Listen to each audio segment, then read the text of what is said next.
नमस्कार दोस्तों, स्वागत है आपका हमारे YouTube चैनल जीके ट्रैकर पे। देखिए फ्रेंड्स, आज की वीडियो हमारी एक मास्टर वीडियो होगी और इस वीडियो में हम आज वर्ल्ड हिस्ट्री के नोट्स यहाँ पे करने वाले हैं। पूरे विश्व इतिहास के नोट्स हमें सिंगल वीडियो में सभी तथ्यों के साथ अलग अलग बुक से मैंने यहाँ पर सभी तथ्यों को कलेक्ट किया है। एनसीईआरटी के जो आपके क्वेश्चंस हैं, फैक्ट हैं, उनको यहाँ पर इंक्लूड किया है। इन सभी तथ्यों को टॉपिक वाइज मैं आपको सिंपल और सरल भाषा में समझाते हुए चलूंगा। आपका पूरा वर्ल्ड हिस्ट्री इस सिंगल वीडियो से कवर हो जाएगा।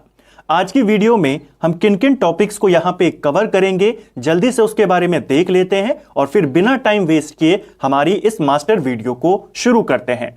देखिए, आज की वीडियो में, इस मास्टर वीडियो में सबसे पहले हम पुनर्जागरण काल के बारे में बात करेंगे। बहुत सारे क्वेश्चन आपके यहां से बनते हैं। इसके बाद हम साम्राज्यवाद के बारे में बात करेंगे, अमेरिकी और फ्रांसीसी क्रांति के बारे में बात करेंगे, इटली जर्मनी का एकीकरण देखेंगे, औद्योगिक क्रांति के बारे में बात करेंगे, इंग्लैंड की जो गौरवपूर्ण क्रांति है जिसे रक्तहीन क्रांति कहते हैं, उसके बारे में बात करेंगे। उन सभी के जो सिंपल नोट्स हैं उनको कवर करेंगे। इसके बाद पहले विश्व युद्ध से जुड़े हुए सभी तथ्य पूरी स्टोरी के माध्यम से फैक्ट वाइज कवर करते हुए चलेंगे। रशियन क्रांति, चाइनीज क्रांति, इनको लेकर के बात करेंगे। तुर्की को लेकर के, आधुनिक तुर्की को लेकर के आपसे बहुत सारे क्वेश्चन बनते हैं, उसको देखेंगे। इटली में जो फांसीवाद हुआ, जर्मनी में जो नाजीवाद हुआ, हिटलर का उदय हुआ, उन सब के नोट्स यहां पे कवर करेंगे। जापानी साम्राज्यवाद के बारे में बात करेंगे। दूसरे विश्व युद्ध के नोट्स यहां पर देखेंगे। प्रमुख ऐतिहासिक युद्ध जो हुए हैं वर्ल्ड हिस्ट्री में, उनको यहां पर देखेंगे। और उसके बाद वर्ल्ड हिस्ट्री के जो इंपॉर्टेंट पॉइंट्स हैं, टू द पॉइंट्स, उनको भी यहां पे कवर करेंगे। तो एक सिंगल वीडियो में हम वर्ल्ड हिस्ट्री के इन सभी टॉपिक्स को यहां पे कवर कर जाएंगे।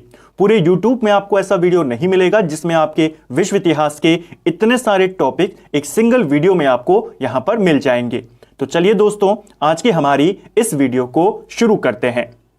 सबसे पहले बात करेंगे पुनर्जागरण के बारे में। देखिए, पुनर्जागरण की अगर हम बात करते हैं, इस काल में जो नई नई भौगोलिक खोजें थी, जो लोगों का बौद्धिक विकास था, जो साहित्य का क्षेत्र था, विज्ञान का क्षेत्र था, यानी जो विभिन्न प्रकार के क्षेत्र थे, उन सब में काफी प्रगति देखने को मिलती है। इसीलिए इस काल को पुनर्जागरण काल बोला जाता है। अगर हम इसके टाइम पीरियड की बात करें, 1300 ईस्वी से लेकर के 1600 ईस्वी तक के काल को पुनर्जागरण काल बोला जाता है। कहीं कहीं पर यह टाइम पीरियड 1350 से लेकर 1650 भी दिया गया है, तो आपको दोनों को याद करना है, ठीक है। पुनर्जागरण का काल यह माना जाता है। अगर हम बात करें पुनर्जागरण का आरंभ कहां से हुआ था, तो पुनर्जागरण की शुरुआत होती है फ्लोरेंस नगर से। फ्लोरेंस नगर आपके इटली में आता है। पुनर्जागरण का अग्रदूत किसे माना जाता है? लोकेशन पूछेगा, फ्लोरेंस नगर। पुनर्जागरण का अग्रदूत दांते को माना जाता है, ठीक है। दांते इसी फ्लोरेंस नगर का निवासी था, इटली का यह रहने वाला था, ठीक है। इतावली कविता का जनक किसे माना जाता है? तो इटालियन कवि था, एक बहुत ही महान इटली का ये कवि था और इसे ही इतावली कवि का या कविता का जनक माना जाता है। सभी फैक्ट हैं, बिल्कुल टू द पॉइंट हैं, स्टोरी वाइज मैं आपको बताते हुए चलूंगा। आपने बस इनको ध्यान से समझना है, ऑटोमेटिकली सारे तथ्य आपको याद हो जाएंगे। तो इटली का महान कवि था कौन? दांते, और इसी को इटालियन कविता का जनक भी माना जाता है, ठीक है। इसकी एक फेमस रचना है, दांते की एक फेमस रचना है जिसका नाम है डिवाइन कॉमेडी। ये बहुत बार पेपर में आती है। डिवाइन कॉमेडी किसकी रचना है? तो ये रचना दांते की है। दांते की इस रचना में किसके बारे में बताया गया है? इस रचना में दांते ने स्वर्ग और नरक की काल्पनिक यात्रा का वर्णन इसमें किया है। क्वेश्चन बन जाएगा, आपको 4 किताबें दे देगा और कहेगा इनमें से किस किताब में स्वर्ग और नरक की काल्पनिक यात्रा के बारे में बताया गया है? Divine comedy. इस किताब का लेखक दांते है और इस किताब को दांते के द्वारा टस्कन भाषा में लिखा गया है। यह भी एक इंपॉर्टेंट पॉइंट है। देखिए, उस समय यूरोप में जो मेन भाषा थी वो थी लैटिन भाषा, ठीक है, और इटली की जो लोकल लैंग्वेज थी, बोलचाल की भाषा, वो टस्कन थी। तो जो दांते है, इसने जो उस समय की फेमस भाषा है लैटिन भाषा, उसका इस्तेमाल नहीं किया, बल्कि जो इटली की बोलचाल की भाषा है टस्कन, उस लैंग्वेज में डिवाइन कॉमेडी की रचना करी। तो इसको आपने याद करना है, क्वेश्चन यहां से बन जाता है, ठीक है। तो दांते को लेकर के ये सारे पॉइंट्स जो आपसे पूछे जाते हैं। इसके बाद हम बात करते हैं मानववाद का संस्थापक किसे माना जाता है।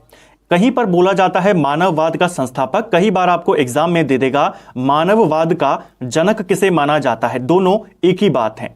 मानववाद का जनक पेट्रोक को माना जाता है और यह भी कहां का है, यह भी इटली का है। ठीक है।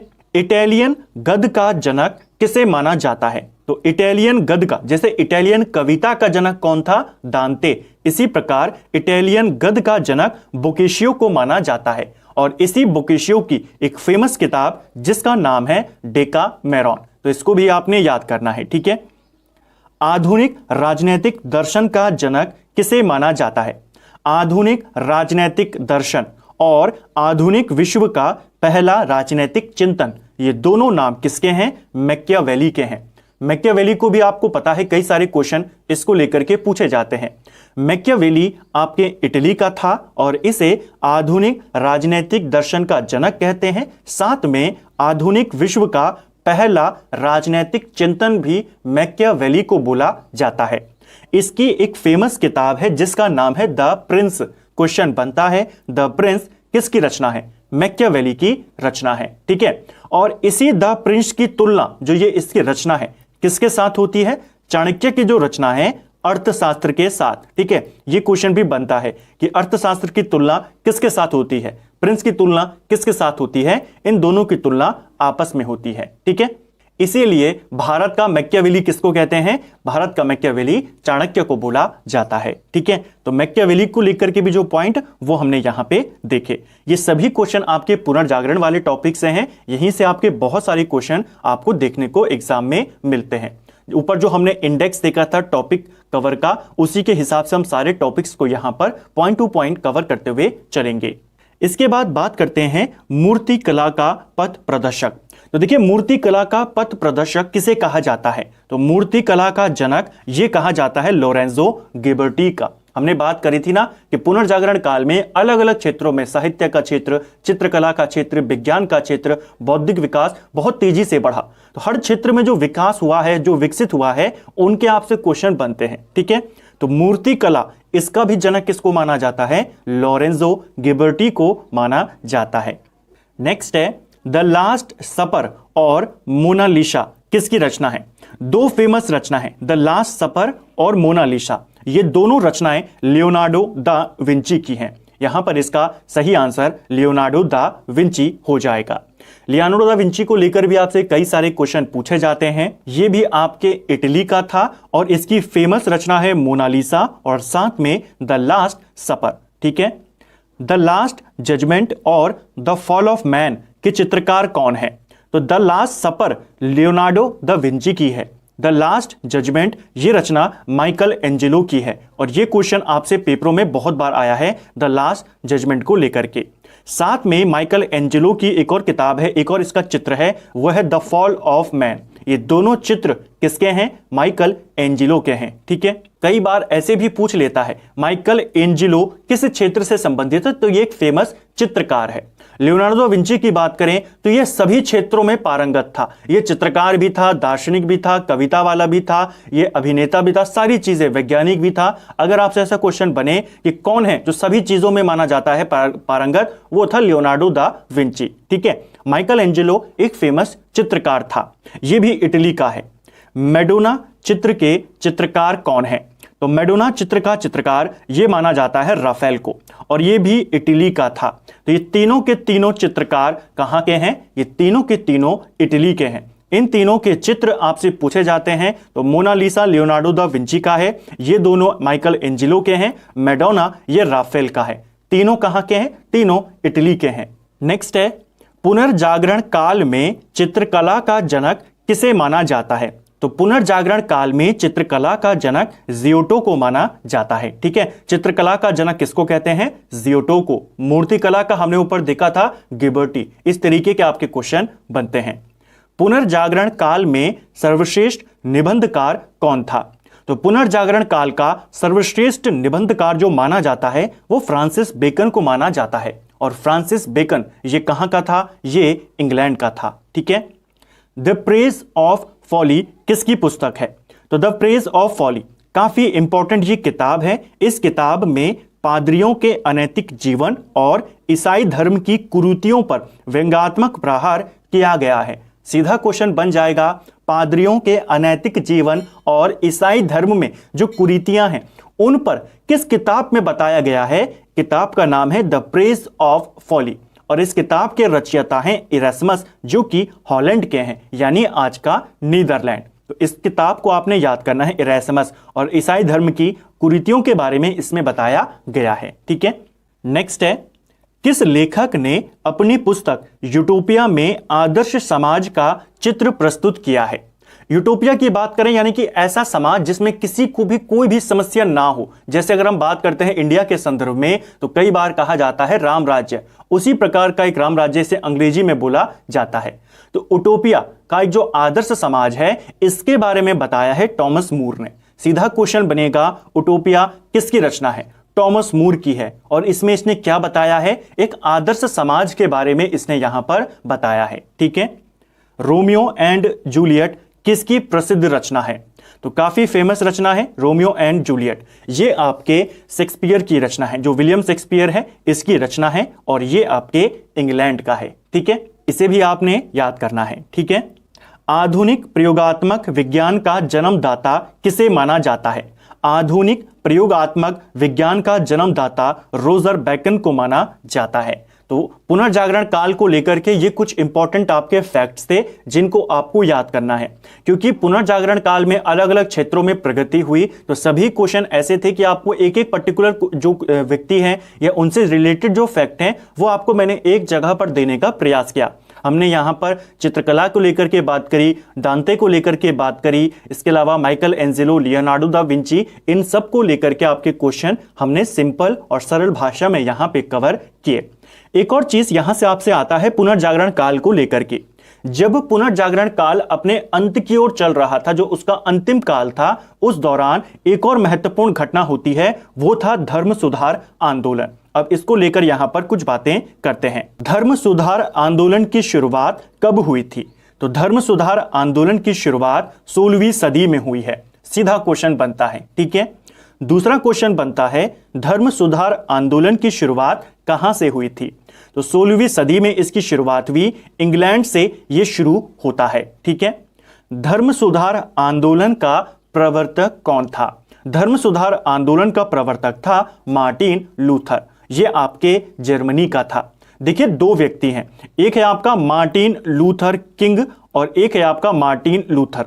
ये मार्टिन लूथर जो किंग है ये आपके अमेरिका का है, ये दूसरा है जिसको ब्लैक गांधी कहते हैं। ये मार्टिन लूथर दूसरा है, ये जर्मनी का है और धर्म सुधार आंदोलन का प्रवर्तक इसे माना जाता है। ठीक है, जो धर्म सुधार आंदोलन था ये रोमन कैथोलिक चर्च के अत्याचार के विरुद्ध था। देखिए, उस समय यूरोप के अंदर जो रोमन कैथोलिक चर्च था इसी के पास ज्यादा संपत्ति होती थी, लोगों का इसके ऊपर अटूट विश्वास था। काफी सारे अत्याचार इस चर्च के द्वारा यहां से किए जाते थे, काफी सारे लोग इसको मानते थे, लेकिन कुछ लोग इसके खिलाफ थे। यहां पर इस धर्म सुधार आंदोलन का जो मुख्य कारण था वो इसी चर्च के अत्याचार थे। कुछ लोग इससे अलग हो गए और उनके द्वारा एक नया यहां पर ईसाई संप्रदाय की स्थापना की गई, जिसे बोला जाता है प्रो स्टेट सुधारवाद या प्रो स्टेट संप्रदाय। इसको आपने याद करना है। ठीक है, इसके बारे में हम आगे और डिटेल में बात करेंगे। फैक्ट यहां पर आपको याद करते हुए चल रहे हैं। प्रवर्तक मार्टिन लूथर, ये जर्मनी का था। धर्म सुधार आंदोलन का हमने कारण देखा। मार्टिन लूथर को प्रो स्टेट सुधारवाद आंदोलन का जनक भी माना जाता है, यानी जो प्रो स्टेट संप्रदाय बना, ईसाई धर्म में यहां पर विभाजन हुआ, एक तरफ आपका रोमन कैथोलिक वाला और दूसरी तरफ आपका प्रो स्टेट संप्रदाय, इन दोनों में यहां पर विभाजन हुआ। इसके बारे में बात करेंगे। तो प्रो स्टेट सुधारवाद आंदोलन का जनक किसे माना जाता है? मार्टिन लूथर को माना जाता है। बाइबल का जर्मन भाषा में अनुवाद भी किसने किया? मार्टिन लूथर ने किया। जैसे मैंने आपको शुरुआत में बोला, उस समय जब पुनर्जागरण काल चल रहा है उस समय यूरोप की मुख्य भाषा क्या थी? लैटिन भाषा थी। बाइबल भी इसी में लिखी गई थी, लेकिन जो मार्टिन लूथर थे इन्होंने धर्म सुधार आंदोलन चलाया। इन्होंने जो कैथोलिक संप्रदाय था उससे अलग होकर एक नया संप्रदाय यहां पर उसकी शुरुआत करी, प्रो स्टेट, और इसीलिए इन्होंने उसके बाद लैटिन भाषा से हटाकर बाइबल का जर्मन भाषा में अनुवाद किया। ये क्वेश्चन बहुत बार पेपर में आता है। बाइबल का जर्मन भाषा में अनुवाद किसने किया? तो मार्टिन लूथर के द्वारा किया गया। ठीक है, इसको भी आपने याद करना है। इसके बाद अगर हम बात करें धर्म सुधार आंदोलन के परिणाम क्या हुए, तो धर्म सुधार आंदोलन कब चला, कहां से चला, कौन प्रवर्तक था, कौन सा सुधार आंदोलन हुआ, क्यों हुआ, सारी बातें हमने देखी। इसके जो परिणाम हुए, ईसाई संप्रदाय कैथोलिक और प्रोटेस्टेंट दो प्रमुख संप्रदायों में विभाजित हो गया। इन दोनों के बीच धर्म के नाम पर एक युद्ध हुआ जिसे 30 वर्षीय युद्ध कहते हैं। यह आपके 1648 से लेकर के 1618 से लेकर के 1648 के बीच में चला। इसे आपने याद करना है। ठीक है, दो धर्म सुधार आंदोलन था, 16वीं सदी में चला और इसकी वजह से जो ईसाई संप्रदाय है दो भागों में यहां पर विभाजित हो गया। प्रोटेस्टेंट सुधार आंदोलन, इसके प्रवर्तक कौन थे, इसके जनक कौन थे, हमने ऊपर देखा मार्टिन लूथर। ठीक है, धर्म सुधार आंदोलन का प्रातःकालीन तारा किसे बोला जाता है? तो यह बोला जाता है जॉन विक्लिफ को। ठीक है, जॉन विक्लिफ को धर्म सुधार आंदोलन का प्रातःकालीन तारा कहा जाता है। जो इनके अनुयायी थे उनको लोलार्ड्स बोला जाता था। क्वेश्चन बन जाएगा, जॉन विक्लिफ के अनुयायियों को क्या कहा जाता था? धर्म सुधार आंदोलन के दौरान इनको लोलार्ड्स बोला जाता था। इसी प्रकार सोसाइटी ऑफ जीसस 1534 में इसकी स्थापना होती है।